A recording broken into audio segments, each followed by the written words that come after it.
Crop physiology का next lecture है deficiency symptoms of nutrients, पोषक तत्वों की कमी के लक्षण, मिनरल सॉल्ट एब्जॉर्प्शन मैकेनिज्म, खनिज लवण अवशोषण क्रियाविधि। तो इसमें सबसे पहले पोषक तत्वों की कमी के लक्षण या डेफिशिएंसी सिम्टम्स ऑफ न्यूट्रिएंट्स के बारे में हम लोग पढ़ेंगे। तो सबसे पहले आपको पता होना चाहिए कि क्रांतिक सांद्रता या क्रूशियल या क्रिटिकल कंसंट्रेशन क्या होती है। तो जो इसेंशियल एलिमेंट्स होते हैं या आवश्यक तत्व होते हैं उनकी वह सांद्रता या कंसंट्रेशन जिसके नीचे अगर सांद्रता या कंसंट्रेशन हो जाए तो पौधे की जो वृद्धि है या ग्रोथ रेट है प्लांट की वो रिड्यूस हो जाती है या कम हो जाती है। तो ऐसी जो सांद्रता है वो क्या कहलाती है? क्रांतिक सांद्रता या क्रिटिकल कंसंट्रेशन कहलाती है। क्रांतिक सांद्रता से अगर कोई तत्व नीचे उपस्थित है, ठीक है, मतलब उसकी सांद्रता क्रांतिक सांद्रता से कम है, तो तत्व की कमी या मिनरल की या हम कह सकते हैं कि एलिमेंट की डेफिशिएंसी जो है वो मानी जाती है। अब डेफिशिएंसी सिम्टम्स या कमी के लक्षणों की अगर अपने बात करें तो विशेष तत्व की कमी या अनुपस्थिति के कारण, है ना, कोई स्पेसिफिक एलिमेंट जो है उसकी या तो डेफिशिएंसी हो सकती है, कमी हो सकती है, या फिर वो एब्सेंट हो सकता है, उसकी अनुपस्थिति हो सकती है। तो उसके कारण जो पौधे हैं या प्लांट्स हैं उनके मॉर्फोलॉजिकल कैरेक्टर्स में चेंज आ जाता है या उनकी जो बाह्य आकारिकी होती है उसमें परिवर्तन आ जाता है, ठीक है। और इसी को ही डेफिशिएंसी सिम्टम्स या कमी के लक्षण कहा जाता है। उसके बाद सामान्य लक्षण या जनरल सिम्टम्स की अगर अपने बात करें तो कुछ सामान्य लक्षण हैं जो लगभग सभी पौधों के ऊपर दिखाई देते हैं अगर किसी मिनरल एलिमेंट की कमी हो जाए तो। जैसे कुंठित वृद्धि या स्टंटेड ग्रोथ, यह अनेक पोषक तत्वों की कमी के लिए साझा लक्षण है। इसका मतलब ये है कि मान लीजिए मैग्नीशियम की कमी हो गई या जिंक की कमी हो गई या फिर हो सकता है नाइट्रोजन की कमी हो गई, है ना। तो किसी भी तत्व की मान लीजिए कमी हो जाती है तो ग्रोथ जो है वो कम हो जाती है या वृद्धि दर कम हो जाती है। इसलिए ऐसा माना जाता है कि ये अनेक पोषक तत्वों यानी अनेक जो न्यूट्रिएंट एलिमेंट्स होते हैं उनकी डेफिशिएंसी या कमी के लिए ये साझा लक्षण है या कॉमन सिम्टम है। दूसरा है क्लोरोसिस या हरिमहीनता। तो इसमें क्या होता है, जो पत्ती की कोशिकाएं होती हैं या लीफ की सेल्स होती हैं उनके अंदर जो क्लोरोफिल या पर्णहरित उपस्थित होता है वो डैमेज हो जाता है या उसकी क्षति हो जाती है और इस वजह से जो पत्तियां हैं वो पीलापन आ जाता है उनमें या येलोनेस आ जाता है। तो ये येलोनेस किसकी वजह से आता है? कैरोटीनॉइड की वजह से आता है, क्योंकि जो क्लोरोफिल है ग्रीन कलर का वो तो डिस्ट्रॉय हो जाता है, नष्ट हो जाता है, तो बचता क्या है? कैरोटीनॉइड। और कैरोटीनॉइड जो है वो पत्ती को पीला रंग प्रदान करते हैं, ठीक है। ये जो हरिमहीनता है या क्लोरोसिस है ये कौन कौन से एलिमेंट्स की कमी के कारण आता है? तो इसमें आपको ध्यान में रखना है nitrogen, potassium, magnesium, sulphur, iron, manganese, zinc और मोलिब्डेनम, ठीक है। तो इनकी डेफिशिएंसी या कमी के कारण क्लोरोसिस या हरिमहीनता उत्पन्न होती है पत्तियों में। इसके अलावा बैंगनी लाल रंग या पर्पलिश रेड कलरिंग जो है वो लीफ के ऊपर या पर्ण के ऊपर विकसित हो सकती है। तो ये भी एक जनरल सिम्टम है या सामान्य लक्षण है। उसके बाद आता है उत्तक क्षय या जिसको नेक्रोसिस के नाम से भी जाना जाता है। तो इसमें क्या होता है, जो पादप के भाग होते हैं, जैसे विशेष रूप से अगर अपने बात करें जो पत्ती है उसका उत्तक या लीफ का जो टिश्यू है उसकी कोशिकाएं मृत हो जाती हैं या डेड हो जाती हैं, ठीक है। डेड होने की वजह से वो जो एरिया है, जिस एरिया की कोशिकाएं डेड हुई हैं या मृत हुई हैं वो बिल्कुल ड्राई हो जाता है या सूख जाता है, ठीक है। इसी प्रक्रिया को नेक्रोसिस या उत्तक क्षय कहा जाता है, ठीक है। ये किसकी कमी के कारण होता है? तो कुछ एलिमेंट्स के नाम आपको ध्यान में रखने हैं जिसमें कैल्शियम, मैग्नीशियम, कॉपर और पोटेशियम, इनकी कमी के कारण नेक्रोसिस होता है। इसके अलावा पत्तियों व कलिकाओं का अपरिपक्व अवस्था में गिरना, premature fall of leaves and buds. तो पत्तियां और जो बड्स हैं अगर वो अपनी अपरिपक्व अवस्था के अंदर या इमेच्योर स्टेज के अंदर ही नीचे गिर जाएं तो ये भी एक सिम्टम होता है किसी ना किसी एलिमेंट की कमी का। उसके बाद आता है कोशिका विभाजन का रुकना या इनहिबिशन ऑफ सेल डिवीजन। तो मैंने आपको बताया कि एलिमेंट्स की अगर कमी हो जाए तो जो ग्रोथ रेट है या वृद्धि दर है पौधों के अंदर वो कम हो जाती है। तो वृद्धि किसकी वजह से होती है? कोशिका विभाजन की वजह से ही होती है। तो सेल डिवीजन कम होगा तभी उसकी वृद्धि जो है वो रुकेगी।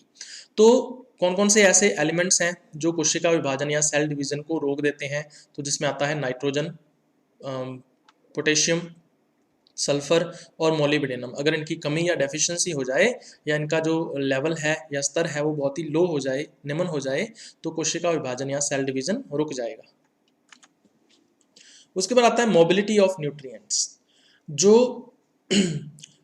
पोषक तत्व हैं वो गति भी करते हैं, ठीक है। तो इस गतिशीलता या मोबिलिटी के आधार पर जो पोषक तत्व या मिनरल एलिमेंट्स हैं उनको दो टाइप्स में डिवाइड किया गया है। कौन कौन से हैं? एक को बोलते हैं मोबाइल न्यूट्रिएंट्स और दूसरे होते हैं इमोबाइल न्यूट्रिएंट्स। मोबाइल न्यूट्रिएंट्स मतलब गतिशील पोषक तत्व और इमोबाइल न्यूट्रिएंट्स मतलब अगतिशील पोषक तत्व। तो इनको एक एक करके हम लोग डिस्कस करेंगे। सबसे पहले मोबाइल न्यूट्रिएंट्स की अगर अपने बात करें तो ऐसे न्यूट्रिएंट एलिमेंट्स या ऐसे पोषक तत्व जो पुरानी पत्तियों से, यानी कि जो ओल्ड लीव्स होती हैं, ठीक है, वहां से जो नई बन रही पत्तियां होती हैं या न्यूली डेवलपिंग लीव्स होती हैं, उनके अंदर अगर इनका स्थानांतरण हो सकता है या स्थानांतरण या ट्रांसफर की इनमें क्षमता या कैपेबिलिटी होती है, तो ऐसे जो पोषक तत्व हैं वो मोबाइल न्यूट्रिएंट्स या गतिशील पोषक तत्व कहलाते हैं। पुरानी पत्तियां जो होती हैं या ओल्ड लीव्स जो होती हैं उनकी एजिंग हो रही होती है, मतलब उनको गिरना ही होता है, फाइनली फॉल ऑफ होना होता है, जिसको एब्सेशन बोल देते हैं, है ना, या पतझड़ के अंदर ऐसा होता है ज़्यादातर। तो पुरानी पत्तियों में इन तत्वों के जो जैव अणु होते हैं, ठीक है, ये जो मोबाइल न्यूट्रिएंट्स हैं, इनके जो बायोमोलिक्यूल्स होते हैं, जैव अणु होते हैं, उनका ब्रेकडाउन होता है या वो टूटते हैं, ठीक है, और इनके टूटने से ये जो एलिमेंट्स हैं वो क्या हो जाते हैं? फ्री या स्वतंत्र हो जाते हैं, ठीक है, और फिर इनका स्थानांतरण होता है या ट्रांसफर होता है नई पत्तियों में। तो ये तत्व नई पत्तियों के लिए उपलब्ध हो जाते हैं या न्यूली डेवलप्ड लीव्स के लिए ये अवेलेबल हो जाते हैं। तो एग्जांपल्स आपको ध्यान में रखना है मोबाइल एलिमेंट्स के। तो टोटल 6 एलिमेंट्स ऐसे हैं जिनको मोबाइल माना जाता है, जिसमें nitrogen, phosphorus, potassium, magnesium, molybdenum और क्लोरीन। इनकी कमी के जो लक्षण हैं, या हम कहें कि अगर इनकी डेफिशिएंसी हो जाए, कमी हो जाए, तो उसके जो सिम्टम्स या लक्षण हैं वो सबसे पहले हमें कौन सी पत्तियों पर दिखाई देंगे? तो पुरानी, यानी कि ओल्ड लीव्स जो होती हैं, या फिर जो निचली पत्तियां होती हैं, यानी लोअर प्लांट के लोअर साइड में नीचे की तरफ जो पत्तियां होती हैं, वहां पर सबसे पहले जो कमी के लक्षण हैं या डेफिशिएंसी सिम्टम्स हैं इन मोबाइल एलिमेंट्स के, वो दिखाई देंगे। उसके बाद मोबाइल एलिमेंट्स जो हैं फिर अलग अलग इनको अगर अपने क्लासीफाई करें, वर्गीकृत करें इनके सिम्टम्स या लक्षणों के आधार पर, तो सबसे पहले आता है जनरलाइज्ड इफेक्ट। तो अगर जो सिम्टम या लक्षण है वो संपूर्ण पादप शरीर पर, या हम कह सकते हैं कंप्लीट प्लांट बॉडी पर दिखाई देते हैं, ठीक है, तो इसको जनरलाइज्ड इफेक्ट बोला जाता है। तो ये जनरलाइज्ड इफेक्ट कौन कौन से एलिमेंट्स उत्पन्न करते हैं ये हम लोग देखेंगे। तो इसमें अगर प्लांट डार्क ग्रीन रह जाता है, ठीक है, प्लांट जो है वो पूरी तरह से डार्क ग्रीन है, इसका मतलब उसकी जो पत्तियां हैं वो पूरी तरह से गहरे हरे रंग की हैं, ठीक है, तो पर्पल और रेड कलर डेवलप हो, ठीक है, या तो पर्पल या रेड कलर, यानी या तो बैंगनी सा रंग होगा या फिर लाल रंग जो है वो पत्तियों के अंदर विकसित होगा।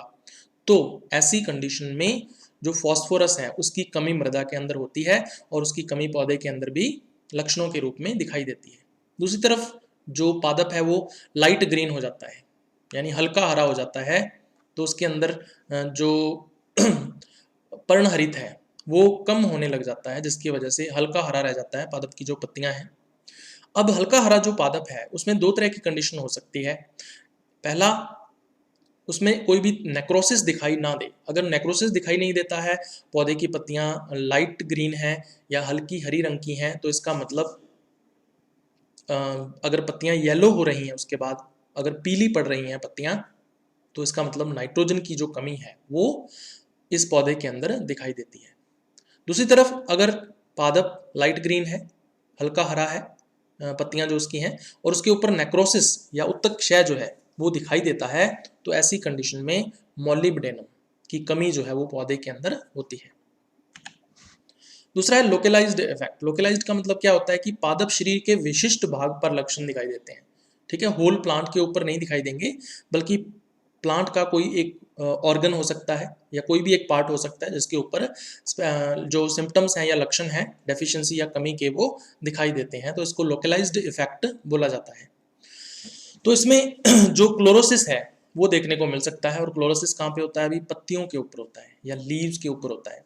तो ये क्लोरोसिस अब दो प्रकार का हो सकता है, इंटरवीनल और नॉन इंटरवीनल। इंटरवीनल का क्या मतलब है? इंटर का मतलब होता है इन बिटवीन, और वीनल का मतलब वेन्स। तो अगर शिराओं के बीच का जो भाग है वो अगर पीला हो रहा है, येलो हो रहा है, ठीक है, तो उसको इंटरवीनल क्लोरोसिस बोल देते हैं। और ऐसा अगर होता है तो मैग्नीशियम जो एलिमेंट है उसकी कमी पौधे के अंदर होती है। दूसरी तरफ अगर नॉन इंटरवीनल है, इसका मतलब जो क्लोरोसिस है या पीलापन है वो वेन्स के मध्य में नहीं है बल्कि पूरी पत्ती के ऊपर ही कहीं पर भी दिखाई देता है, तो ऐसी कंडीशन में दो आगे परिस्थितियां हो सकती हैं। अगर पत्ती के जो मार्जिन्स हैं या जो सिरे हैं पत्ती के या लीफ मार्जिन्स हैं उनकी बर्निंग हो रही है, यानी कि वो जले हुए हैं, तो इसका मतलब पोटेशियम एलिमेंट की कमी होगी। और अगर no burning of leaf margin, अगर जो पत्ती के किनारे हैं वो जले हुए नहीं हैं, बर्निंग नहीं है उनकी, तो इसका मतलब क्लोरीन एलिमेंट जो है उसकी कमी जो है वो होती है पादप के अंदर। दूसरा हम लोग बात करेंगे इमोबाइल न्यूट्रिएंट्स की, यानी अगतिशील पोषक तत्वों की। तो ऐसे न्यूट्रिएंट एलिमेंट्स या पोषक तत्व जो पौधे के एक ही भाग में रहते हैं, इसका मतलब एक भाग से या एक पार्ट से दूसरे भाग में उनका स्थानांतरण नहीं हो सकता, उनका ट्रांसफर नहीं हो सकता। तो ऐसे जो एलिमेंट्स हैं जो गति नहीं कर सकते वो क्या कहलाते हैं? इमोबाइल न्यूट्रिएंट्स या अगतिशील पोषक तत्व कहलाते हैं। ठीक है। अब कौन कौन से इमोबाइल न्यूट्रिएंट्स हैं, इनके एग्जांपल्स आपको ध्यान में रखने हैं। तो इनके अंदर एग्जांपल्स आते हैं बोरोन, कैल्शियम, मैग्नीज, जिंक, निकल, कॉपर, आयरन और सल्फर। ठीक है, तो इनके एग्जांपल्स आपको ध्यान में रखने हैं। इनकी अगर कमी हो जाए या इनकी अगर डेफिशिएंसी हो जाए तो जो सिम्टम्स या लक्षण है वो सबसे पहले आपको कहाँ पर दिखाई देंगे? तो जो न्यूली डेवलप हो रही जो पत्तियां होती हैं या नई बन रही जो लीव्स होती हैं उन पर, या हम कह सकते हैं कि पौधे की जो सबसे ऊपर की तरफ की पत्तियां होती हैं या अपर साइड की जो लीव्स होती हैं उनके ऊपर इनके सिम्टम्स या जो लक्षण है वो दिखाई देते हैं। ठीक है, तो ये चीज़ आपको ध्यान में रखनी है, इंपॉर्टेंट चीज़ है। उसके बाद जो सिम्टम्स हैं उनको फिर आगे डिवाइड किया गया है, क्लासीफाई किया गया है। जैसे सबसे पहले आता है डेड टर्मिनल बड। अगर शीर्ष कलिका जो है वो डेड हो जाती है या मृत हो जाती है, शीर्षस्थ कलिका, ठीक है, तो फिर आगे दो तरह की कंडीशन हो सकती है। अगर लीव्स मुड़ी हुई हो, ट्विस्टेड हो, इसकी जो पत्तियां हैं वो मुड़ी हुई हो, तो बोरोन जो तत्व है इसकी कमी पौधे के अंदर होती है। इसके अलावा हुक्ड टिप लीव्स, अगर पत्तियों का जो टिप होती है या बिल्कुल शीर्ष भाग होता है, अगर वो हुक की तरह मुड़ा हुआ हो तो पौधे के अंदर कैल्शियम जो तत्व है उसकी कमी दिखाई देती है। दूसरा है अलाइव टर्मिनल बट। अगर शीर्षस्थ कलिका जीवित होती है तो फिर आगे दो तरह की कंडीशन जो है वो देखने को मिल सकती है। पहला है नो इंटरवीनल क्लोरोसिस, मतलब क्लोरोसिस इंटरवीनल अगर नहीं हो, सबसे पहली कंडीशन ये हो सकती है कि जो क्लोरोसिस है या हरिमहीनता है वो वेन्स के बीच में अगर ना हो, तो दो तरह की कंडीशन आगे हो सकती है। लाइट ग्रीन यंग लीव्स, जो हरी पत्तियां हैं, या हम कह सकते हैं यंग लीव्स जो हैं या तरुण पत्तियां जो हैं वो लाइट ग्रीन हो, यानी हल्की हरी हो, ठीक है, और उसके ऊपर कोई भी क्लोरोटिक स्पॉट जो है वो दिखाई नहीं दे, तो ऐसी कंडीशन में सल्फर एलिमेंट जो है या सल्फर तत्व जो है इसकी कमी पौधे के अंदर होती है। दूसरी तरफ अगर chlorotic spots on young leaves, पत्तियों के ऊपर अगर क्लोरोटिक स्पॉट या क्लोरोसिस यानी कि हरिमहीनता के जो स्पॉट्स हैं या पैचेस हैं वो दिखाई देते हैं, तो इसका मतलब कॉपर एलिमेंट जो है उसकी कमी पादप के अंदर होती है। दूसरी कंडीशन हो सकती है इंटरवीनल क्लोरोसिस, इसका मतलब जो वेन्स हैं उनके बीच का जो भाग है वो हरिमहीनता या क्लोरोसिस जो है वो प्रदर्शित करता है, पीलापन प्रदर्शित करता है। तो शिराओं के मध्य के भाग में हरिमहीनता शो होती है या दर्शाती है। तो ऐसी कंडीशन में फिर इसको आगे दो पार्ट्स में डिवाइड किया जाता है। अब ये इंटरवीनल क्लोरोसिस कहाँ पर हो रहा है? ऑन मिडल लीव्स, अगर पौधे के मध्य की जो पत्तियां हैं उनके ऊपर अगर इंटरवीनल क्लोरोसिस दिखाई देता है तो जिंक एलिमेंट की कमी होती है। ठीक है, उसके बाद अगर ऑन यंग लीव्स, अगर पौधे के ऊपर ऊपर वाले भाग की जो पत्तियां हैं या अपर पार्ट की जो लीव्स हैं वहीं पर यंग लीव्स या तरुण पत्तियां होती हैं, तो उनके ऊपर अगर इंटरवीनल क्लोरोसिस दिखाई देता है तो फिर आगे इसके दो पार्ट हो सकते हैं या दो कंडीशंस हो सकती हैं। सबसे पहला है sharp distinction between veins and chlorotic areas. अगर वेन्स और जो हरिमहीन क्षेत्र हैं, शिराएं और हरिमहीन क्षेत्रों के बीच में अगर क्लियर या हम कह सकते हैं स्पष्ट विभेद हो, शार्प डिस्टिंक्शन हो, उनको विभेदित किया जा सकता हो अलग अलग, तो आयरन जो एलिमेंट है उसकी उस तत्व की जो कमी है वो पौधे के अंदर होती है। दूसरी तरफ अगर no sharp distinction between veins and chlorotic areas, यानी कि जो शिराएं और हरिमहीन क्षेत्र हैं उनके बीच में स्पष्ट विभेद ना हो, उनको विभेदित ना किया जा सकता हो, तो मैग्नीज एलिमेंट जो है उसकी कमी पौधे के अंदर होती है। तो ये चीज आपको ध्यान में रखनी है, अभी इंपॉर्टेंट चीज है। उसके बाद हम लोग बात करेंगे मिनरल टॉक्सिसिटी की या खनिज अविषाणुता की। तो उत्तकों में या टिश्यूज के अंदर, जो प्लांट टिश्यूज होते हैं, उनमें कोई भी खनिज आयन सांद्रता, मतलब मिनरल आयन कंसंट्रेशन कोई भी हो सकती है, कम भी हो सकती है, ज़्यादा भी हो सकती है, लेकिन जो उत्तकों के शुष्क भार को, जो ड्राई वेट होता है प्लांट्स का, सॉरी टिश्यूज का, उसको लगभग 10% कम कर देती है, यानी 10% डिक्रीज कर देती है ड्राई वेट को या शुष्क भार को। तो ऐसी जो खनिज आयन सांद्रता है या मिनरल आयन कंसंट्रेशन है उसको विषाक्त माना जाता है या टॉक्सिक माना जाता है। ठीक है। अब विषाक्तता के जो लक्षण होते हैं या टॉक्सिसिटी के जो सिम्टम्स होते हैं, इनको आइडेंटिफाई करना या पहचानना बहुत ही कठिन होता है, बहुत ही हार्ड होता है, हम लोग इसको आसानी से पहचान नहीं सकते।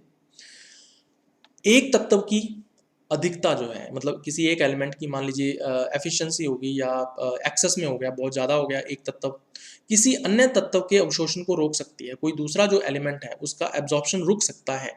ये टॉक्सिसिटी के अंदर नॉर्मली देखने को मिलता है हमें। इसको हम लोग एग्जाम्पल से देखते हैं। तो उदाहरण की बात करें तो अगर मान लीजिए मैग्नीज की अधिकता हो जाए पादप के अंदर, पादप के ऊतकों के अंदर एक्सेस में मैग्नीज जो एलिमेंट या तत्व है ये उपस्थित हो, तो ये उस पौधे में आयरन, मैग्नीशियम और कैल्शियम की कमी या डेफिशिएंसी को इंड्यूस करता है या प्रेरित करता है। ऐसा क्यों है? क्योंकि ये जो मैग्नीज है ये प्रतिस्पर्धा करता है, ठीक है, या कंपटीशन करता है किसके साथ? आयरन एंड मैग्नीशियम के साथ। क्यों करता है? अवशोषण के लिए, यानी एब्जॉर्प्शन के लिए, मतलब ज्यादा से ज्यादा मात्रा में अवशोषण जो है Mn का होगा और इनका नहीं होगा। तो ये एक प्रतिस्पर्धा होगी एब्जॉर्प्शन या अवशोषण के लिए। और दूसरा एंजाइम के साथ बंधन के लिए, एंजाइम के साथ बाइंड करने के लिए भी जो मैग्नीज है वो आयरन व मैग्नीशियम के साथ प्रतिस्पर्धा करता है। ठीक है, इस वजह से ऐसा होता है। मैग्नीज जो है प्ररोष शिखाग्र में, यानी कि जो शूट एपेक्स होता है उसमें कैल्शियम के स्थानांतरण को भी रोकता है, मतलब कैल्शियम जो है उसका ट्रांसफर जो है वो शूट एपेक्स में नहीं होने देता है, उसको भी ये इनहिबिट करता है। इस प्रकार जो Mn टॉक्सिसिटी है या Mn विषाक्तता जो है उसके जो लक्षण है या सिम्टम्स हैं जो पौधे के ऊपर दिखाई देते हैं, वो वास्तव में आयरन, मैग्नीशियम व कैल्शियम की कमी के लक्षण हो सकते हैं, या इन तीन एलिमेंट्स की डेफिशिएंसी के जो सिम्टम्स हैं वो हो सकते हैं। ठीक है। अब मैग्नीज विषाक्तता का जो मुख्य लक्षण है वो क्या होता है? वो होता है हरिमहीन शिराओं से घिरे भूरे धब्बों की उपस्थिति, यानी लीव्स के ऊपर या पत्तियों के ऊपर आपको हरिमहीन शिराओं, यानी कि जो क्लोरोटिक वेन्स हैं उनके द्वारा घिरे हुए या एनक्लोज किए हुए या कवर किए हुए, ढके हुए भूरे धब्बों की उपस्थिति, यानी कि ब्राउन कलर के आपको पैचेस जो हैं वो दिखाई देंगे। ठीक है। तो ये Mn विषाक्तता या हम कह सकते हैं मैग्नीज टॉक्सिसिटी जो है उसकी उसका मुख्य लक्षण या मेन सिम्टम है। उसके बाद आवश्यक तत्वों के भंडार के रूप में मृदा, जो soil as reservoir of essential elements. तो आपको पता ही होगा कि जो पौधे हैं वो जितने भी मिनरल एलिमेंट्स हैं उनको कहाँ से एब्जॉर्ब या अवशोषित करते हैं? मृदा से या सोइल से। ठीक है। तो सोइल जो है वहां पर भंडार होता है या रिजर्वोयर होता है किसका? इसेंशियल एलिमेंट्स का या आवश्यक तत्वों का। ठीक है। अब मृदा के अंदर ये जो इसेंशियल एलिमेंट्स हैं वो कैसे आए? आवश्यक तत्व मृदा में या सॉइल के अंदर कैसे आए? तो ये आए चट्टानों का अपक्षय और विघटन होने से। जब रॉक्स की वेदरिंग होती है, उनका डिग्रेडेशन होता है, ठीक है, उससे विलेय आयन यानी कि डिजोल्व जो आयंस हैं और अकार्बनिक लवण जो होते हैं यानी इनऑर्गेनिक जो सॉल्ट्स होते हैं वो मृदा में चले जाते हैं, मिट्टी के अंदर या सॉइल में चले जाते हैं और सॉइल उनसे समृद्ध हो जाती है। ठीक है।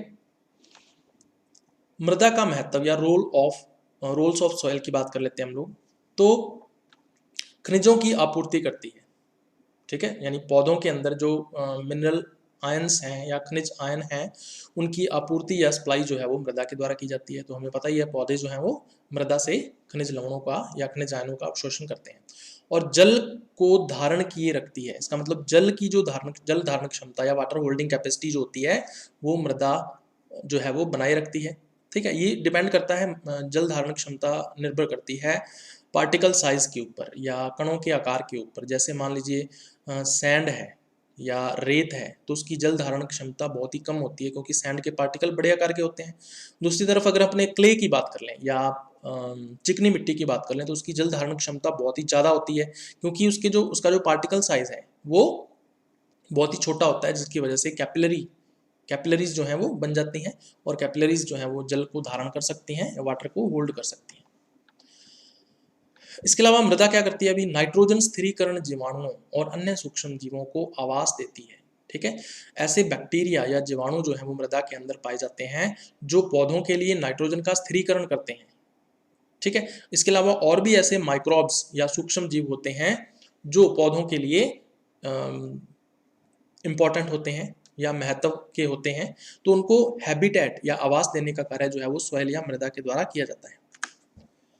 इसके अलावा जो मृदा है वो क्या करती है, अभी जड़ों को वायु की आपूर्ति करती है। आपको पता होगा कि वाटर के साथ साथ जल के साथ साथ मृदा के अंदर जो उसके कण होते हैं उनके बीच में एयर भी होल्ड रहती है या वायु जो है वो भी बनी रहती है।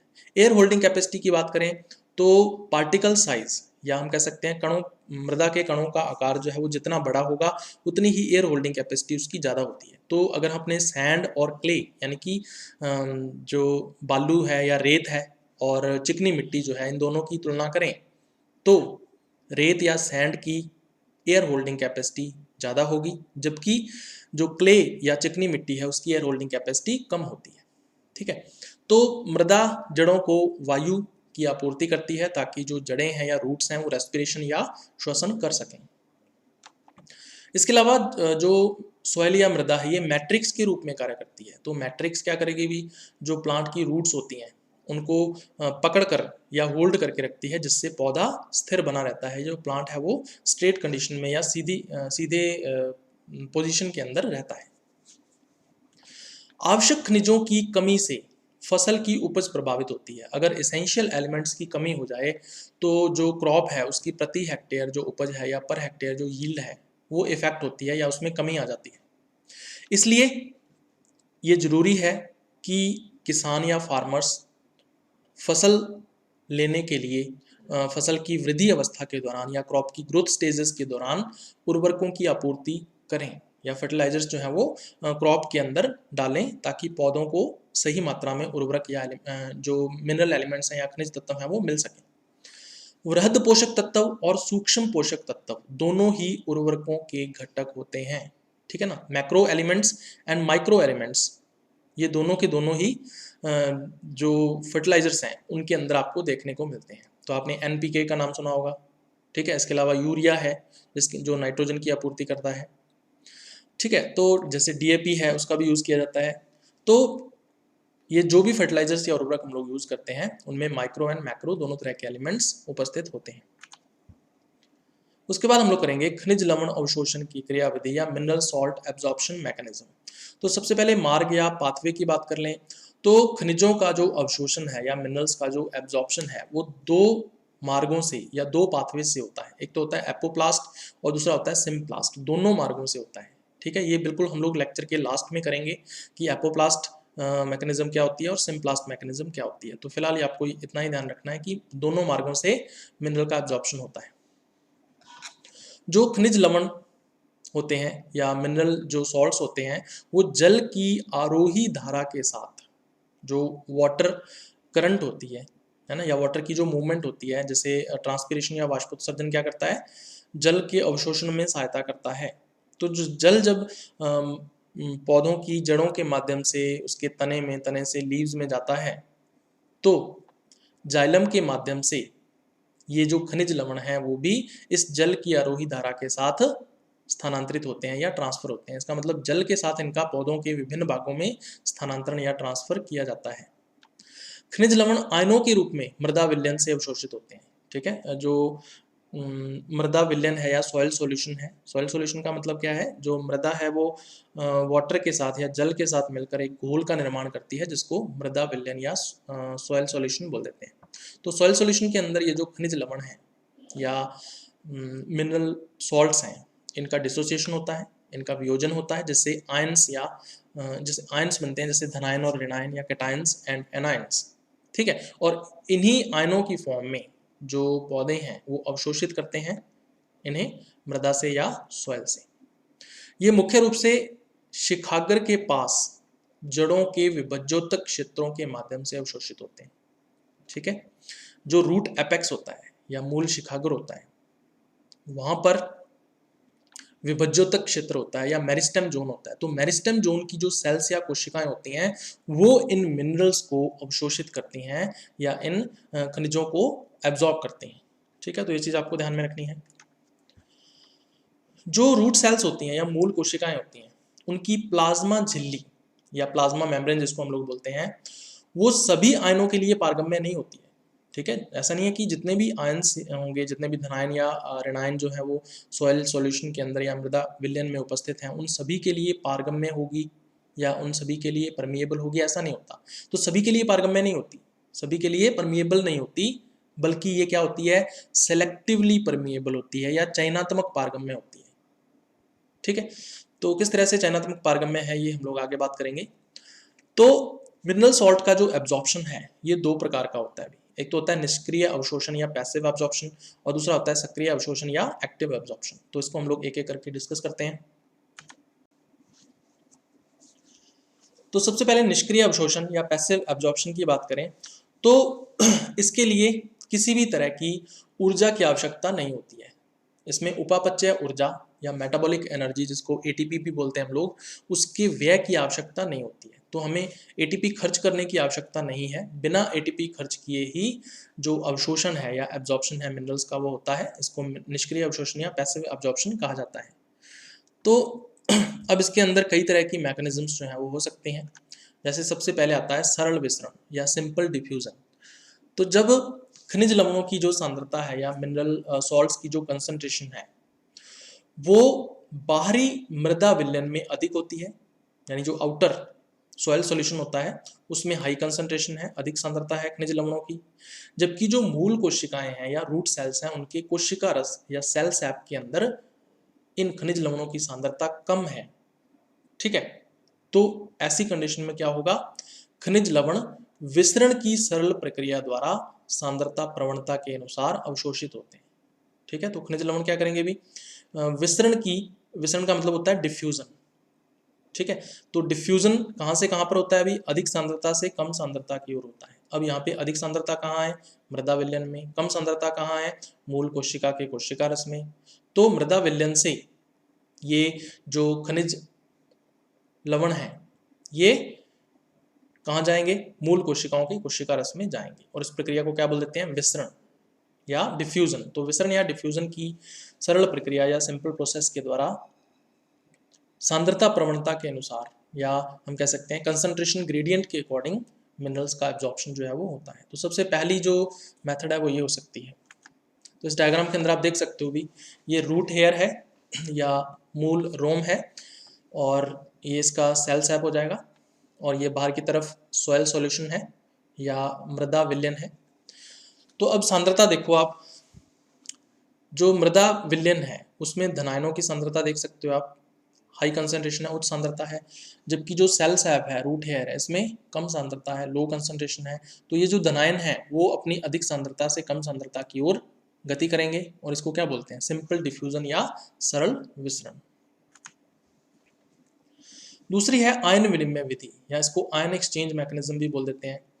तो भित्ति की सतह, यानी जो सेल वॉल होती है या कोशिका भित्ति होती है, उसकी सतह या सरफेस, या मूल कोशिकाओं की झिल्लियों पर है ना, जो रूट सेल्स होती हैं उनकी जो मेम्ब्रेन्स होती हैं, प्लाज्मा मेम्ब्रेन्स, उन पर अधिशोषित आयनों का, उनके ऊपर एड्जॉर्ब्ड आयन्स होते हैं, उपस्थित होते हैं, उनका बाहरी मृदा विलयन से, जो आउटर सॉइल सॉल्यूशन होता है वहां पर समान आवेश के आयनों के साथ आदान प्रदान, ठीक है, समान आवेश के आयनों के साथ एक्सचेंज होता है। इसका क्या मतलब है? इसका मतलब धनायन का धनायन के साथ आदान प्रदान होगा, ऋणायन का ऋणायन के साथ आदान प्रदान होगा, ठीक है। तो इसको आयन विनिमय या आयन एक्सचेंज बोल देते हैं।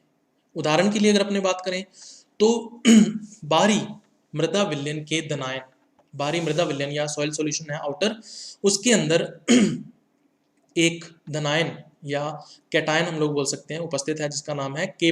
K+ का मतलब ये है कि पोटेशियम आयंस हैं। तो पोटेशियम आयंस कहाँ पर है? मृदा घोल के अंदर है।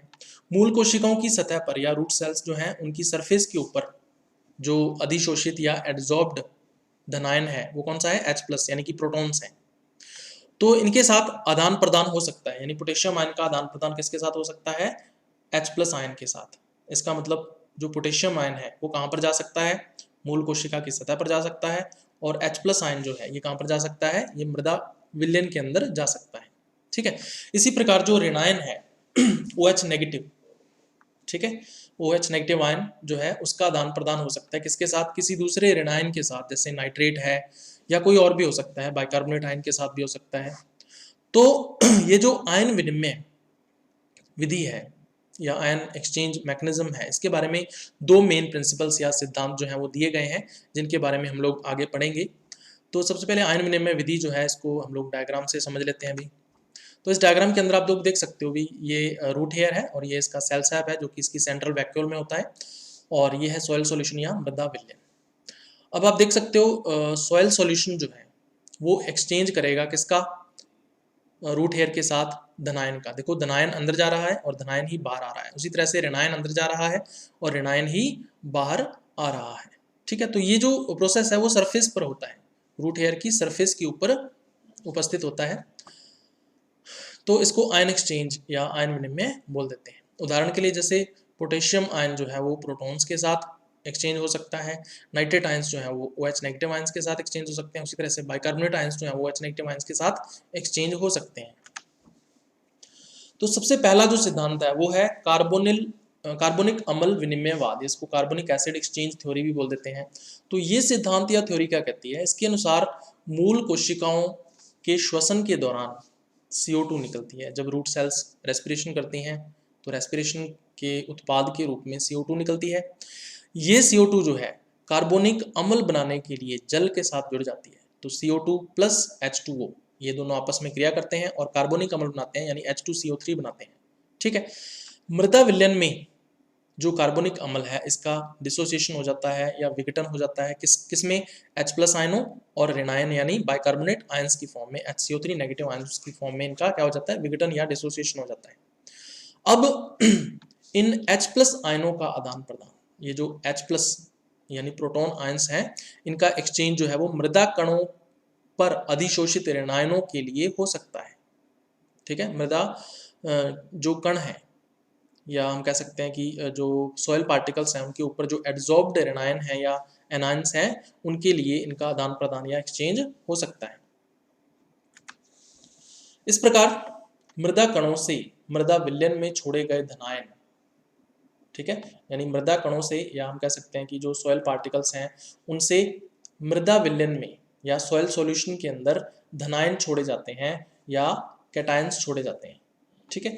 H+ आयनों के बदले बाइकार्बोनेट के साथ मूल कोशिकाओं पर अधिशोषित किए जा सकते हैं। अब H+ आयनों के साथ इनका एक्सचेंज हो सकता है और बाइकार्बोनेट आयंस के साथ मूल कोशिकाओं पर या रूट सेल्स पर इनका क्या हो सकता है? एडजॉर्प्शन हो सकता है। तो इसको डायग्राम से समझ लेते हैं हम लोग। इस डायग्राम में आप देख सकते हो भी ये रूट है तो ये इसका रूट एपेक्स है जहाँ पे मेरिस्टेम या विभज्योतक उपस्थित होता है, और ये है क्ले पार्टिकल, ठीक है। अब रूट जो है वो क्या करेगी? रेस्पिरेशन या श्वसन करेगी, और श्वसन में क्या निकलेगी? CO2 निकलेगी, और ये CO2 जल के साथ मिलकर क्या बनाएगी? कार्बोनिक एसिड बनाएगी। अब ये कार्बोनिक एसिड क्या होगा? मृदा विलयन के अंदर सॉइल सॉल्यूशन के अंदर इसका डिसोसिएशन हो जाएगा H+ और HCO3 नेगेटिव आयनों के अंदर, ठीक है। अब देखो यह है क्ले पार्टिकल या मृदा कण इसको बोल देते हैं। तो मृदा कण पर क्या उपस्थित है? पोटेशियम आयन उपस्थित है।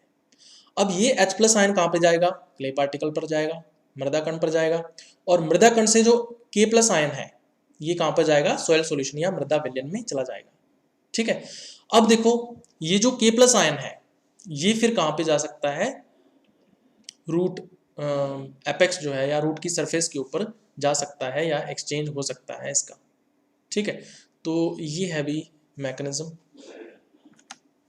दूसरा है संपर्क विनिमयवाद या कॉन्टैक्ट एक्सचेंज थ्योरी इसको बोल देते हैं। तो ये सिद्धांत या प्रिंसिपल क्या कहता है भाई, ये कहता है कि मूल कोशिकाओं और मृदा कणों की सतह पर अधिशोषित आयनों को कसकर नहीं रखा जाता है। ठीक है ना, ये कहता है कि रूट की जो सेल्स होती हैं उनकी सरफेस के ऊपर और जो मृदा के कण हैं यानी सॉइल पार्टिकल्स हैं उनकी सरफेस के ऊपर जो एड्जॉर्ब्ड आयंस होते हैं या अधिशोषित आयंस होते हैं वो टाइटली जुड़े हुए नहीं होते, कसकर नहीं रखा जाता उनको, बल्कि वो लूजली रहते हैं। ठीक है, वो ढीले ढाले रहते हैं, बल्कि इनके बीच में क्या होता है, एक अवकाश होता है, और उस अवकाश के छोटे आयतन में, उस स्पेस के शॉर्ट वॉल्यूम में, स्मॉल वॉल्यूम के अंदर ये दोलन करते हैं। ठीक है, यदि मूल और मृदा कण एक दूसरे के निकट संपर्क में हो, ये कहता है कि अगर रूट और जो सोयल पार्टिकल्स हैं एक दूसरे के कांटेक्ट में हो, संपर्क में हो, तो मृदा विलयन में घुले बिना मृदा कणों पर अधिशोषित आयनों का, तो अब ये कहता है कि जो मृदा कण है उसकी सतह पर जो अधिशोषित आयन है या एड्जॉर्ब आयन है उसको मृदा विलयन में घुलने की जरूरत नहीं है, उसको सॉइल सॉल्यूशन में खुलने की या डिसॉल्व होने की जरूरत नहीं है, बल्कि सीधे ही मूल सतह पर या रूट की सरफेस के ऊपर अधिशोषित जो आयन है या एड्जॉर्ब जो आयन्स हैं उनके साथ इनका आदान प्रदान या एक्सचेंज हो सकता है। ठीक है, तो ये कहती है कॉन्टैक्ट एक्सचेंज थ्योरी। इसको डायग्राम से समझेंगे हम लोग।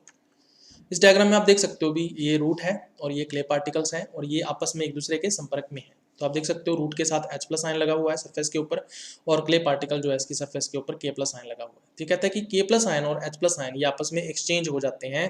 तो दूसरे डायग्राम में आप देख सकते हो K प्लस आयन किसके साथ, रूट की सरफेस के ऊपर चला गया, और जो क्ले पार्टिकल की सरफेस के ऊपर H प्लस आयन आ गया। तो इस तरह से इनका एक्सचेंज या आदान प्रदान जो है वो हो जाता है। उसके बाद आता है डोनेन साम्यावस्थावाद या डोनेन इक्विलिब्रियम थ्योरी भी बोल देते हैं भी।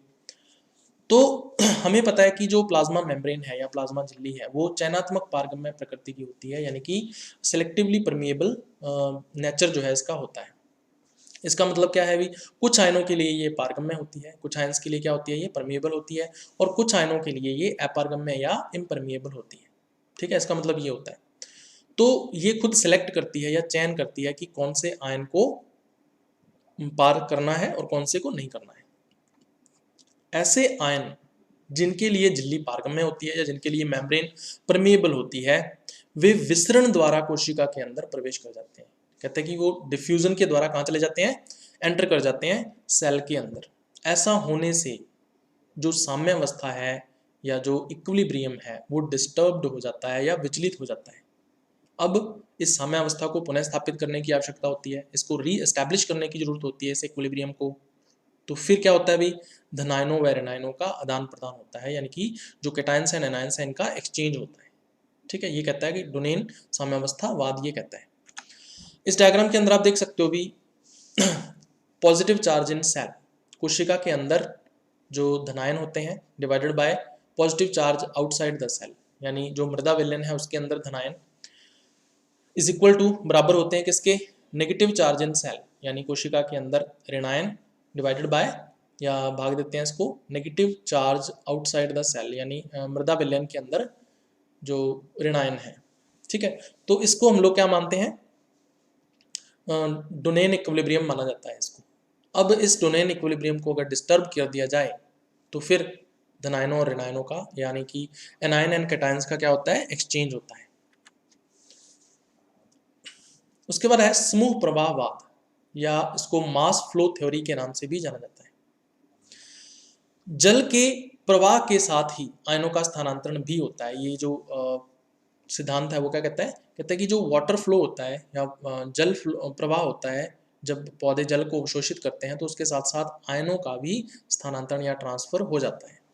ठीक है, तो ये कहता है कि मृदा से खनिज लवणों का जो अवशोषण है या सॉइल से जो मिनरल सॉल्ट्स का जो एब्जॉर्प्शन है वो जल में घुलनशील अवस्था में होता है। कहता है कि वाटर में सॉल्युबल रहते हैं जो मिनरल सॉल्ट्स होते हैं, वाष्पोत्सर्जन की दर जितनी अधिक होगी, कहते हैं कि ट्रांसपिरेशन रेट जो है वो जितनी हाई होगी या जितनी अधिक होगी, खनिज लवणों का अवशोषण उतना ही अधिक होगा। क्योंकि वाष्पोत्सर्जन की दर अधिक है तो इसका मतलब जो वाटर अब्जॉर्प्शन है, जल अवशोषण है, उसकी रेट हाई होगी, तो उसके साथ साथ जो खनिज लवणों का जो अवशोषण है वो भी ज़्यादा होगा, तो उसकी रेट भी हाई या अधिक होती है। ये कहता है कि ये जो कंसेप्ट है वो किसकी है, समुह प्रवाहवाद या मास फ्लो थ्योरी की है। उसके बाद फिर हम लोग करेंगे सक्रिय अवशोषण या एक्टिव एब्जॉर्प्शन। ठीक है, तो इसमें ऊर्जा की आवश्यकता होती है, उपापचय ऊर्जा या मेटाबॉलिक एनर्जी यानी एटीपी के रूप में ऊर्जा की खपत की आवश्यकता होती है। ये अक्सर देखा गया है कि पौधों में कोशिका रस के अंदर जो सेल सैप होता है प्लांट्स का, सांद्रता प्रवणता के विपरीत बड़ी मात्रा में खनिज लवण आयन जमा होते हैं। ठीक है, अगेंस्ट द कंसंट्रेशन ग्रेडियंट, बहुत बड़ी मात्रा के अंदर, लार्ज अमाउंट के अंदर जो खनिज लवण है या मिनरल सॉल्ट्स हैं, सॉल्ट आयंस जो होते हैं वो डिपॉजिट होते हैं या जमा होते हैं। यह एक सक्रिय प्रक्रिया है, और ये क्या है भाई, एक तरह का एक्टिव प्रोसेस है या सक्रिय प्रक्रिया है। इसका मतलब क्या है, श्वसन के माध्यम से या रेस्पिरेशन के थ्रू जो मेटाबॉलिक एनर्जी या उपपचय ऊर्जा उत्पन्न होगी एटीपी के रूप में, उसका खर्च या व्यय यहाँ पर होता है। ठीक है, तो यहाँ पे एक्सपेंडिचर ऑफ एनर्जी या ऊर्जा का व्यय जो है वो हमें देखने को मिलता है। इस दृष्टिकोण के पक्ष में कुछ प्रमाण या एविडेंसेस दिए गए हैं, तो कौन कौन से एविडेंस हैं वो हम लोग देख लेते हैं क्या करके। सबसे पहला कहता है कि निम्न तापमान, अगर टेम्परेचर बहुत ही कम हो जाए। दूसरा, O2 की कमी, अगर ऑक्सीजन की डेफिशिएंसी हो जाए, कमी हो जाए। उपापचयन अवरोधक, जो मेटाबॉलिक इनहिबिटर्स होते हैं, मेटाबॉलिज्म को रोकने वाले आदि कारक जो पौधों में श्वसन जैसी उपपचय क्रियाओं को बाधित करते हैं, यानी कि जो रेस्पिरेशन एक मेटाबॉलिक प्रक्रिया है या उपपचय क्रिया है, उसको ये बाधित कर देते हैं या रोक देते हैं। वो आयनों के संचय को भी रोकते हैं, यानी कि जो आयंस हैं उनके डिपोजिशन को भी रोक देते हैं या आयन के एब्जॉर्प्शन को भी रोक देते हैं। ठीक है, तो सबसे पहला तो ये है। अब देखो, अगर ये जो कारक है श्वसन को रोकेंगे तो आयन का अवशोषण भी नहीं होगा, क्योंकि श्वसन से ऊर्जा उत्पन्न होगी, और ये ऊर्जा किसको चाहिए, आयनों के संचय के लिए चाहिए। तो ये कहते हैं कि अगर श्वसन को रोक दिया जाए तो ऊर्जा भी नहीं होगी, ऊर्जा नहीं होगी तो आयनों का संचय भी नहीं होगा। तो ये सबसे पहला प्रमाण है। दूसरा क्या है, जब पौधे को जल से लवण के विलयन में स्थानांतरित किया जाता है, ठीक है, वाटर से उसको सॉल्ट सॉल्यूशन में ट्रांसफर किया जाता है, तो श्वसन की दर बढ़ जाती है, तो रेस्पिरेशन की रेट जो है वो हाई हो जाती है, और इसी को ही लवणीय श्वसन या सॉल्ट रेस्पिरेशन के नाम से जाना जाता है। ये इंपॉर्टेंट है, इसके ऊपर क्वेश्चन भी आता है अभी।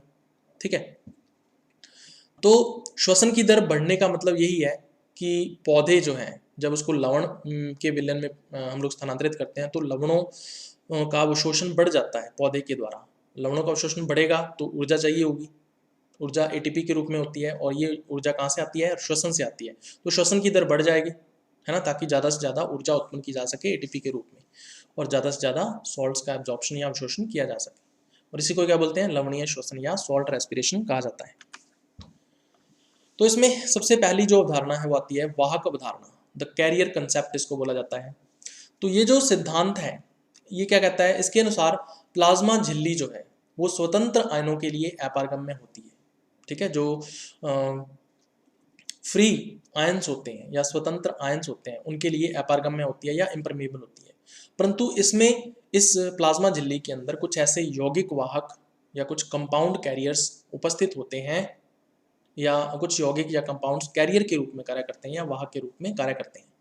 ये क्या करते हैं अभी, ये आयनों के साथ मिलकर, ये यौगिक आयनों के साथ मिलकर वाहक आयन जटिल बनाते हैं या कैरियर आयन कॉम्प्लेक्स बनाते हैं जो झिल्ली के पार जा सकते हैं। अब ये जो वाहक आयन जटिल बना है या कैरियर आयन कॉम्प्लेक्स बना है, ये झिल्ली को पार कर सकता है या इस मेम्ब्रेन को पार कर सकता है आसानी से।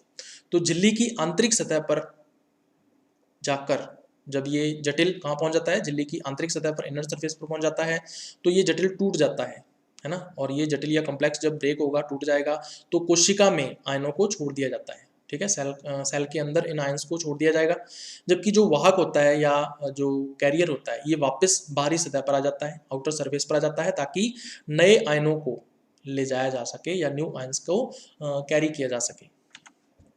तो इस डायग्राम के अंदर आप देख सकते हो कि तीन अलग अलग डायग्राम्स हैं। पहले डायग्राम में आपको देख सकते हो आउटर सरफेस शो की हुई है, जहाँ पे ऋणायन और धनायन उपस्थित हैं, यानी कैटायंस और एनायंस उपस्थित हैं। और ये कैरियर कंपाउंड है जो कि प्लाज्मा झिल्ली के अंदर उपस्थित है। दूसरे डायग्राम में देखो, ये जो ऋणायन और धनायन है ये कैरियर आयन कॉम्प्लेक्स बनाते हैं। तो ये जो कैरियर कंपाउंड है ये आयनों के साथ जुड़ जाते हैं और कैरियर आयन कॉम्प्लेक्स बन जाता है दूसरे डायग्राम में। और तीसरे डायग्राम में आप देख सकते हो इनर सरफेस पर, आंतरिक सतह पर, ये जो कैरियर आयन कॉम्प्लेक्स था ये टूट गया है और जो धनायन और ऋणायन है इनको रिलीज कर दिया गया है इनर सरफेस पर या आंतरिक सतह पर। उसके बाद आती है साइटोक्रोम पंप वाद, या इसको साइटोक्रोम पंप थ्योरी भी कहते हैं। तो ये किसके द्वारा दी गई थी? 1933 के अंदर लुंडेगार्ड और बर्स्ट्रोम के द्वारा दी गई थी। उनका ये मानना था कि श्वसन और ऋणायनों के अवशोषण के मध्य एक निश्चित संबंध होता है। ये कहते हैं कि रेस्पिरेशन और जो एनायंस हैं उनका एब्जॉर्प्शन जो होता है उनके बीच में एक स्पेसिफिक रिलेशन पाया जाता है, एक निश्चित संबंध पाया जाता है। इस प्रकार जब एक पौधे को जल से लवणीय विलयन में स्थानांतरित किया जाता है, कहते हैं कि एक प्लांट है उसको पहले वो वाटर में था, वाटर से उसको सॉल्ट सॉल्यूशन के अंदर या लवणीय विलयन में उसको स्थानांतरित कर दिया जाए तो श्वसन की दर बढ़ जाती है, रेस्पिरेशन की जो रेट है वो इंक्रीज हो जाती है। ठीक है, सामान्य श्वसन के सापेक्ष श्वसन की दर में वृद्धि है ना, जो नॉर्मल रेस्पिरेशन होता है उसके कंपैरिजन में जो रेस्पिरेशन की रेट है उसमें जो इंक्रीज होता है या वृद्धि होती है उसी को ही एनायन रेस्पिरेशन यानी ऋणायन श्वसन या सॉल्ट रेस्पिरेशन या लवणीय श्वसन कहा जाता है। ठीक है, तो ये दोबारा आ गया, इस पे क्वेश्चन भी आता है, भी इंपॉर्टेंट चीज है। लवणीय श्वसन में अवरोध, ठीक है, अगर जो सॉल्ट रेस्पिरेशन है उसमें कोई अवरोध और CO यानी कि कार्बन मोनोऑक्साइड व साइनाइड्स जो है, साइनाइड्स क्या करते हैं भी, माइटोकॉन्ड्रिया में इलेक्ट्रॉन परिवहन श्रृंखला यानी ETS जो होता है इलेक्ट्रॉन ट्रांसपोर्ट चेन, उसके साइटोक्रोम ऑक्सीडेज नाम का एक कॉम्प्लेक्स होता है, उसको अवरोध कर देते हैं या उसको रोक देते हैं, जिससे रेस्पिरेशन भी रुक जाता है। तो ये जो लवणीय श्वसन में अवरोध होते हैं यानी कार्बन मोनोऑक्साइड होता है या फिर साइनाइड होता है, उनके द्वारा ऋणायनों के अवशोषण में अवरोध के आधार पर, कहता है कि ये ऋणायनों के अवशोषण में भी अवरोध उत्पन्न करते हैं ये तीनों की तीनों जो है। फिर बाद में लुंडेगार्थ ने 1950 और 1954 के अंदर साइटोक्रोम पंप वाद का प्रस्ताव करने के लिए नेतृत्व किया था। और ये जो वाद है वो कुछ मान्यताओं पर आधारित है। तो कौन कौन सी मान्यताएं हैं वो हम लोग देख लेते हैं। सबसे पहली है धनायनों और ऋणायनों के अवशोषण की क्रियाविधि भिन्न होती है। ये कहते हैं कि जो कैटायंस और एनायंस हैं उनके अवशोषण की जो क्रियाविधि है या मैकेनिज्म है वो अलग अलग होती है। धनायन अलग मैकेनिज्म से अवशोषित होते हैं और ऋणायन जो है वो अलग मैकेनिज्म से अवशोषित होते हैं। तो ये चीज़ आपको ध्यान में रखनी है। दूसरा, सक्रिय प्रक्रिया द्वारा ऋणायनों को साइटोक्रोम श्रृंखला के माध्यम से अवशोषित किया जाता है। कहता है कि एक्टिव प्रोसेस यानी इसमें एनर्जी एक्सपेंडिचर होता है, ATP का उपयोग होता है और ऋणायन जो है उनको साइटोक्रोम श्रृंखला जो कि उपस्थित होती है प्लाज्मा मेम्ब्रेन के अंदर उसके माध्यम से अवशोषित किया जाता है। तो ऋणायन ATP ऊर्जा को खर्च करके अवशोषित किए जाते हैं साइटोक्रोम श्रृंखला के माध्यम से। लेकिन धनायन जो है ये कहता है कि इसका अवशोषण निष्क्रिय रूप से होता है, यानी कि यहाँ पे ATP ऊर्जा को खर्च करने की आवश्यकता नहीं होती है। ठीक है, चलिए अब इस वाद को देख लेते हैं। तो इस वाद के अनुसार या अकॉर्डिंग टू दिस थ्योरी, झिल्ली के भीतर यानी कि जो प्लाज्मा मेम्ब्रेन होती है उसके अंदर डिहाइड्रोजिनेज अभिक्रियाएं होती हैं। डिहाइड्रोजिनेज में क्या निकलता है? अभी प्रोटॉन्स निकलते हैं। तो इन डिहाइड्रोजिनेज अभिक्रियाओं से एक तो प्रोटॉन उत्पन्न होते हैं और दूसरा इलेक्ट्रॉन्स उत्पन्न होते हैं। ठीक है, इलेक्ट्रॉन्स जो हैं वो झिल्ली के बाहर साइटोक्रोम श्रृंखला पर गति करते हैं। ठीक है, इलेक्ट्रॉन्स क्या करेंगे, झिल्ली के आउटसाइड जो साइटोक्रोम चेन होती है या श्रृंखला होती है उसके ऊपर गति करते हैं ताकि साइटोक्रोम का Fe यानी कि जो आयरन होता है साइटोक्रोम के अंदर वो बाहरी सतह पर अपचयित यानी Fe डाइपॉजिटिव यानी इसको फेरस आयन बोल देते हैं, तो ये अपचयित हो गया, रिड्यूस्ड हो गया और आंतरिक सतह पर ऑक्सीकृत जो इनर सरफेस है उसके ऊपर ऑक्सीडाइज हो सके, तो फेरिक कंडीशन में या फिर ट्राइपॉजिटिव कंडीशन में आ सके। बाहरी सतह पर अपचयित जो साइटोक्रोम होता है वो ऑक्सीजन के द्वारा ऑक्सीकृत हो जाता है, यानी ऑक्सीजन जो है इसको ऑक्सीडाइज कर देती है जो अपचयित साइटोक्रोम होता है, तथा इलेक्ट्रॉन को उत्सर्जित करता है और इलेक्ट्रॉन को रिलीज कर दिया जाता है। वह एक ऋणायन को ग्रहण कर लिया जाता है और आउटसाइड से यानी मृदा विलयन से या सॉइल सॉल्यूशन से एक ऋणायन जो होता है उसको एब्जॉर्ब कर लिया जाता है। इस प्रकार इलेक्ट्रॉन प्रोटॉन व ऑक्सीजन के साथ मिलकर जल बनाता है। जो इलेक्ट्रॉन है वो प्रोटॉन और ऑक्सीजन से मिलेगा और वाटर का एक मॉलिक्यूल बना देगा। ऋणायन साइटोक्रोम श्रृंखला के अंदर की ओर गति करता है। उसके बाद ऋणायन जो है वो एक आयरन मॉलिक्यूल से दूसरे आयरन मॉलिक्यूल पर, दूसरे से तीसरे आयरन मॉलिक्यूल पर, इस तरह से आंतरिक सतह की ओर या इनर सरफेस की ओर वो गति करेगा। आंतरिक सतह पर पहुंचने पर ऑक्सीकृत जो साइटोक्रोम होता है, ठीक है, वो डिहाइड्रोजनेज अभिक्रियाएं जो चल रही होती हैं उनके माध्यम से जो इलेक्ट्रॉन उत्पादित किया जाता है वो ले लेता है, जो ऑक्सीकृत साइटोक्रोम है वो और अपचयित हो जाता है या रिड्यूस हो जाता है, ठीक है। और ऐसा करके वो क्या करता है, रेनायन को अंदर कोशिका के अंदर छोड़ देता है या रिलीज कर देता है, ठीक है। रेनायन के अवशोषण के परिणाम स्वरूप रेनायन को संतुलित करने के लिए कहते हैं कि रेनायन का अवशोषण तो हो गया, लेकिन रेनायनों का क्या हो जाता है, संतुलन डिस्टर्ब हो जाता है या विचलित हो जाता है, जो इक्विलिब्रियम है वो डिस्टर्ब हो गया। इसको संतुलित करने के लिए जो एक धनायन है M+, वो निष्क्रिय रूप से या इनएक्टिव रूप से, यानी इसमें ऊर्जा की आवश्यकता नहीं होती, एटीपी खर्च नहीं होता, वो बाहर से अंदर की ओर अपने आप ही चला जाता है। इसको डायग्राम से समझ लेते हैं भाई। तो इस डायग्राम में आप देख सकते हो भी ये पूरी की पूरी प्लाज्मा मेम्ब्रेन है और ये साइटोक्रोम चेन है, ठीक है। चलिए अब देखो आउटसाइड से क्या होता है भाई। आउटसाइड से जो रेनायन है वो अंदर आता है, ठीक है, प्लाज्मा झिल्ली के अंदर। प्लाज्मा झिल्ली के अंदर आने के बाद ये रेनायन Fe डाइपॉजिटिव के साथ जुड़ता है, ठीक है। और ये रेनायन क्या करता है अभी, एक इलेक्ट्रॉन को निकाल दिया जाता है ना, या हम आयरन से एक इलेक्ट्रॉन को निकाल दिया जाएगा और ये जो रेनायन है वो किसके साथ जुड़ जाएगा, Fe ट्राइपॉजिटिव के साथ जुड़ जाएगा। तो Fe डाइपॉजिटिव से Fe ट्राइपॉजिटिव यानी फेरस का फेरिक में क्या हो रहा है अभी, ऑक्सीकरण हो रहा है, ठीक है। तो ये जो रेनायन था उसके साथ जुड़ गया और इलेक्ट्रॉन जो निकला था ये H+ के साथ जुड़कर, H+ कहाँ से आता है, डिहाइड्रोजनेज रिएक्शन से आता है, जो कि इनर साइड जो होती है मेम्ब्रेन की वहाँ पर चल रही होती है। तो प्रोटॉन के साथ ये इलेक्ट्रॉन मिलकर H बना लेता है और ये H क्या करेगा, बाहर से जो ऑक्सीजन आएगी उसके साथ जुड़कर वाटर का मॉलिक्यूल बना देता है। अब ये जो रेनायन है यहाँ पर आया हुआ है ये आगे की ओर गति करेगा साइटोक्रोम चेन के अंदर। तो आगे से आगे जो Fe ट्राइपॉजिटिव है उस पर होता हुआ ये आगे की ओर गति करता है और इनर सरफेस पर जाकर ये इलेक्ट्रॉन को ग्रहण करता है, ठीक है। डिहाइड्रोजनेज रिएक्शन से जो इलेक्ट्रॉन निकला है उसको ग्रहण करता है और ये इलेक्ट्रॉन किसको ले लेता है, Fe डाइपॉजिटिव को ले लेता है और खुद Fe ट्राइपॉजिटिव से अलग होकर इनर सरफेस पर रिलीज हो जाता है, इनसाइड रिलीज कर दिया जाता है। अब इससे होता क्या है, अभी जो रेनायन है उसका इक्विलिब्रियम डिस्टर्ब हो जाता है। इसको संतुलित करने के लिए जो धनायन है, ये देखो M+, वो आउटसाइड से इनसाइड अंदर की ओर अपने आप ही गति करता है निष्क्रिय रूप से या इनएक्टिव फॉर्म में। तो ये है भी कंप्लीट मैकेनिज्म इसकी। लेकिन ये जो सिद्धांत है इसके कुछ दोष भी हैं, डिफेक्ट्स भी हैं इस थ्योरी के। तो कौन कौन से डिफेक्ट्स हैं हमको आपको पता होना चाहिए। ये कहता है कि यह केवल रेनायनों के सक्रिय अवशोषण की व्याख्या करता है, ठीक है। ओनली जो एनायंस होते हैं उनके ही एक्टिव अब्जॉर्प्शन को ये एक्सप्लेन करता है, जबकि कैटायंस या धनायनों के अवशोषण की ये व्याख्या नहीं करता है। दूसरा, यह आयनों के चयनात्मक अवशोषण की व्याख्या नहीं करता है, कि यह कहता है कि जो आयन्स हैं उनका सिलेक्शन किस तरह से किया जाता है, उनका चयन किस तरह से किया जाता है और फिर उनका अवशोषण किया जाता है, इसकी व्याख्या जो है ये जो वाद है वो नहीं करता है। तीसरा, यह पाया गया है कि धनायन भी श्वसन को प्रेरित करते हैं। ये कहता है कि जो कैटायंस होते हैं वो भी रेस्पिरेशन को इंड्यूस करते हैं या प्रेरित करते हैं, जबकि ये बात क्या कहता है कि सिर्फ रेनायन ही श्वसन को प्रेरित करते हैं। तो ऐसा नहीं है। तो ये इसके दोष हैं या डिफेक्ट्स हैं जो आपको पता होने चाहिए।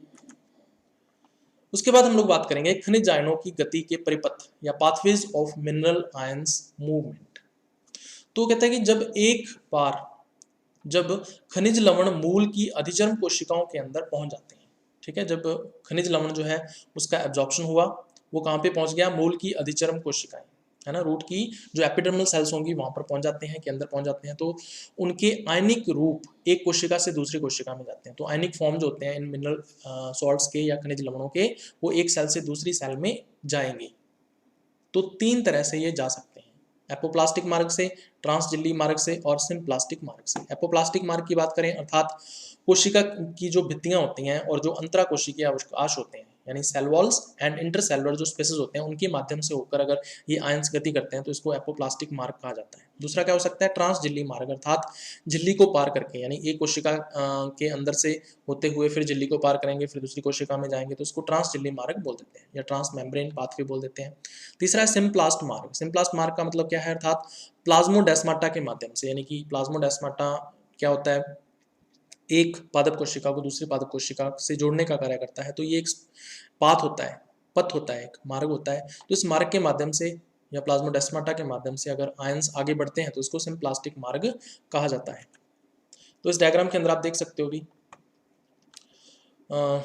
इसके अंदर सेल वॉल से होकर अगर मूवमेंट होती है आयंस की तो इसको एपोप्लास्ट मूवमेंट कहा जाता है, ठीक है। या फिर प्लाज्मोडेस्माटा के माध्यम से अगर मूवमेंट होती है तो इसको, ये प्लाज्मोडेस्माटा है जो आपको दिख रहा होगा, इसको बोल देते हैं सिम्प्लास्ट पाथवे। या फिर ट्रांस झिल्ली पाथवे भी हो सकता है, ये देख सकते हो आप, मेम्ब्रेन को अगर ये पार करता है तो इसको ट्रांस झिल्ली पाथवे हम लोग बोल सकते हैं, ठीक है। तो ये है भी मैकेनिज्म या इसका पाथ या मार्ग मिनरल आयंस का एब्जॉर्प्शन के बाद का। अंत में जब खनिज आयन या मिनरल आयंस जो है वो जाइलम वाहिकाओं और ट्रैकिड्स तक पहुंचते हैं, ठीक है, जाइलम वेसल्स एंड ट्रैकिड्स के अंदर पहुंच जाते हैं मिनरल आयंस, तो वहां से उन्हें रसारोहण के साथ, वहां से क्या होता है फिर जो सेंट ऑफ सैप होता है, रसारोहण होता है, मतलब शोषित जल को पत्तियों तक पहुंचाया जाता है। तो उस जल के साथ ही प्ररोह के विभिन्न भागों में इन खनिज आयनों का या मिनरल आयंस का भी वितरण जो है या डिस्ट्रीब्यूशन जो है वो कर दिया जाता है। तो ये है भी अपना आज का लेक्चर। हेलो स्टूडेंट्स, अगर आप बीएससी एग्रीकल्चर के सभी सब्जेक्ट्स के हिंदी व इंग्लिश में नोट्स लिखित में चाहते हैं तो इसके लिए आपको एक वेबसाइट पर जाना होगा। इसके लिए आपको गूगल में सर्च करना होगा प्लांट ब्रीडिंग 2010, जिसमें कोई भी स्पेस आपको नहीं रखना है। तो हम लोग सर्च करते हैं प्लांट ब्रीडिंग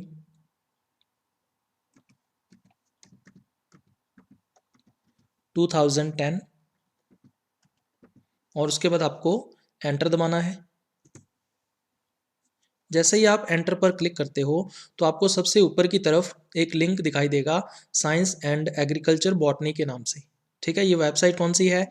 plantbreeding2010.blogspot.com। तो इस लिंक को आपको ओपन करना है, तो हम लोग इस पर क्लिक करेंगे। जैसे ही आप लिंक के ऊपर क्लिक करोगे तो आपको एक साइंस एंड एग्रीकल्चर बॉटनी के नाम से वेबसाइट ओपन हुई दिखाई देगी। इसमें आपको लेफ्ट कॉर्नर पर साइड बार पर क्लिक करना है और जैसे ही साइड बार पर क्लिक करोगे तो आपको यहाँ पर अलग अलग सब्जेक्ट्स के जो लिंक्स हैं वो मिल जाएंगे और इसके साथ साथ जो ओल्ड पेपर्स के लिंक्स हैं वो भी आपको यहाँ पर आसानी से मिल जाएंगे, जिनके ऊपर क्लिक करके आप नोट्स तक पहुँच सकते हो। जो सब्जेक्ट्स यहाँ पर मेंशन नहीं हैं वो आने वाले टाइम में यहाँ पर ऐड कर दिए जाएंगे।